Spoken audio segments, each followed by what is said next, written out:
¿Qué tal? Es un verdadero placer tenerles por acá para un nuevo análisis. Hoy vamos a ir directo al grano y a sumergirnos en un texto antiguo que, honestamente, es una locura por lo increíblemente denso y emocional que es. Estamos hablando del capítulo 45 del libro de Jeremías. ¿Y saben qué es lo más sorprendente? Tiene apenas 5 versículos. Sí, así como lo escuchan, solo 5. Pero vaya que empaca un golpe fuerte. En este pequeñísimo espacio vamos a ver una colisión monumental entre las ambiciones personales, la desesperación absoluta y ese instinto súper básico de supervivencia. Es literalmente una ventana a la mente de un hombre al borde del colapso total mientras su mundo entero se viene abajo. Escuche nada más esta frase. ¡Ay de mí ahora! ¿Por qué ha añadido Jehová tristeza a mi dolor? ¡Wow! Hay que detenernos un segundo para asimilar el peso de esas palabras. Esta no es una reflexión filosófica cualquiera. Es el grito desesperado de alguien que simplemente ya no da más. Es el sonido puro del agotamiento extremo. Quien está hablando aquí es Baruch, y ese nivel de angustia es algo con lo que, la verdad, muchos podemos conectar hoy en día. Pero para entender por qué este hombre está así de quebrado, necesitamos alejar un poco la lente y ver exactamente en qué momento de la historia estamos parados. Bueno, pasemos rápidamente a la sección 1. El contexto del mensaje. Empecemos por los cimientos de toda esta historia. Para entender este nivel de angustia, tenemos que ubicarnos históricamente. El primer versículo hace exactamente esto. Ancla toda esta emoción en un momento político súper específico. Venimos de la época del rey Josías, y ahora estamos bajo el mandato de su hijo, Joacim. Específicamente, estamos en su año cuarto. Y a ver, históricamente hablando, este es un momento de tremenda volatilidad.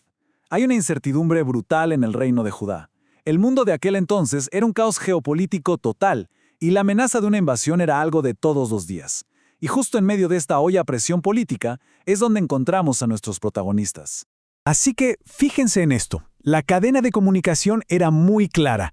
Por un lado tenemos al profeta Jeremías, que reside y dicta el mensaje, y por otro tenemos a Baruch, el hijo de Nerías. Baruch es el escriba. Él es quien toma la pluma y transcribe cada una de esas palabras en un rollo. Ahora, imagínense ser la persona encargada de anotar un mensaje de catástrofe inminente tras otro, día tras día. No es un trabajo nada fácil. Baruch está absorbiendo de primera mano todo el impacto psicológico de estas profecías. Lo que nos lleva directamente a la sección 2, la angustia de Baruch.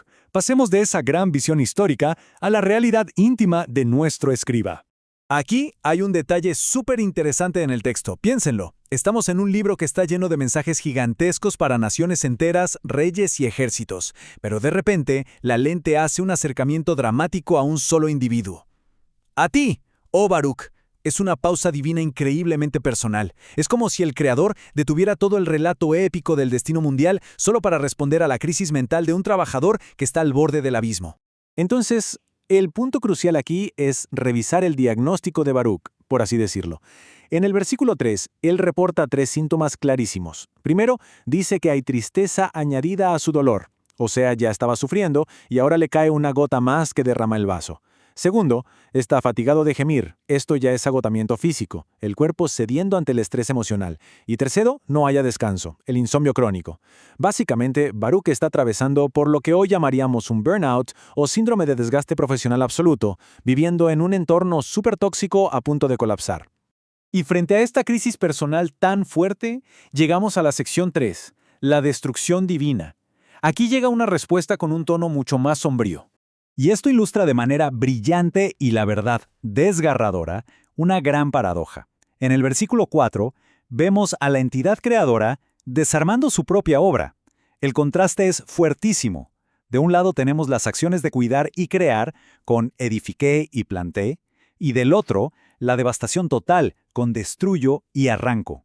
Básicamente la respuesta para Baruch es, entiendo tu dolor, pero mira el mío. Es la tragedia total de un arquitecto teniendo que demoler la casa que levantó con sus propias manos.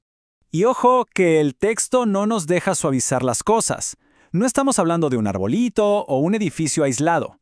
La destrucción se va a una escala macro inmensa y a toda esta tierra. Va a ser un colapso sistémico total. Esta declaración tan pesada pone el dolor personal de Baruch en perspectiva, enmarcado en una inminente tragedia a nivel nacional. Con este escenario tan pesado de fondo, entramos a la sección 4, ambición contra supervivencia. Aquí es donde tocamos el núcleo filosófico del texto. Literalmente, la narrativa aquí frena en seco con esta pregunta retórica en el versículo 5. ¿Y tú buscas para ti grandezas? No las busques. Es un golpe bajo, una dosis de realidad brutal. Seguramente Baruch, siendo un escriba educado y cercano al poder, tenía sus propias ambiciones y aspiraciones de crecer. Pero el mensaje es clarísimo. La ambición no sirve de nada cuando la estructura entera se está cayendo. O sea, buscar un ascenso en un barco que se está hundiendo simplemente no tiene ningún sentido. Y la razón detrás de esto es implacable. No es que tener ambición sea malo de por sí, es que el momento o el contexto son los peores posibles. Fíjense que dice, porque he aquí que yo traigo mal sobre toda carne. Viene un desastre que no va a discriminar a nadie. Cuando todo el sistema está a punto de ser borrado del mapa, aferrarse a los planes de éxito, a las cosas materiales o al estatus, pues es vivir en una negación bastante peligrosa.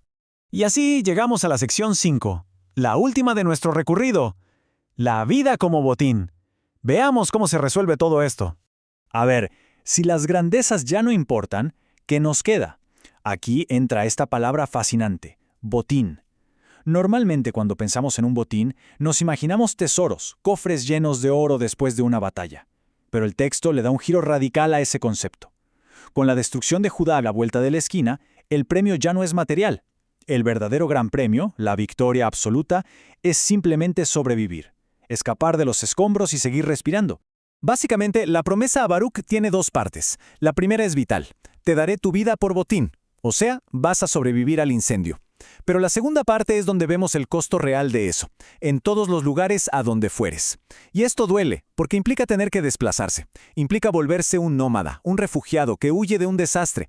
Sí, te prometen la vida, pero es una vida perdiéndolo todo y huyendo. Es una victoria, claro, pero con un sabor profundamente agridulce. Así que, para cerrar, esto nos deja con una pregunta enorme. Cuando las estructuras que creíamos súper sólidas empiezan a temblar, y cuando todos nuestros planes detallados se vuelven completamente irrelevantes frente a la realidad, ¿no es la vida misma esa simple capacidad de despertar y seguir respirando la única grandeza que de verdad importa? Es increíble cómo un texto de tan solo 5 versículos puede sacudirnos las prioridades de esta manera, ¿verdad? Ha sido un recorrido espectacular. Muchísimas gracias por acompañarnos a desglosar esta joya el día de hoy. Hasta la próxima.